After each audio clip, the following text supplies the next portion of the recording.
নমস্কার, প্রত্যেককে শুভ সন্ধ্যা জানিয়ে শুরু করছি। কবিতার নাম কলম। কলম যে কোথাও রাস্তাঘাটে পড়ে থাকে না, এতে আর আশ্চর্য কি। পথে পথে ঘুরতে হয়, গলিতে গলিতে, রোদ্দুর এসে গায়ে লাগে, পায়ের তলায় কাঁটা ফোটে, বৃষ্টিতে ভিজতে হয় অপমানে। শত ঝড় ঝাপট সইলে তবে একখানি কলম কদাচিৎ মেলে। কবিরা পুনর্জন্মে বিশ্বাস রাখেন না, রাখলে বলতেন 7 জন্ম তপস্যার ফল। এদেশের রাস্তাঘাট ওই রকম নয়। এখানে ধুলোয় ধুলোয় গান ওড়াউড়ি করে, বাতাসে বাতাসে, পাড়ায় পাড়ায়, হাসি কান্নায়, জঙ্গলে।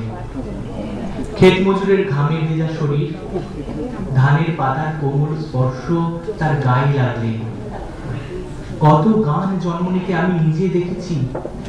জন্ম নিয়ে ওরা হয়ে গেছে এক একটা অনির্বাণ আলো। জোনাকির মতো ওদের সাথে পথে কাছে দেখাও হয়েছে অনেকবার।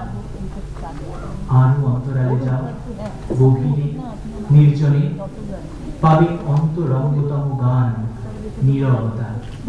আশ্চর্য, এখানে কেউই পকেটে কলম নিয়ে ঘোরে না। এখানে কেউই পকেটে কলম নিয়ে ঘোরে না। ধন্যবাদ।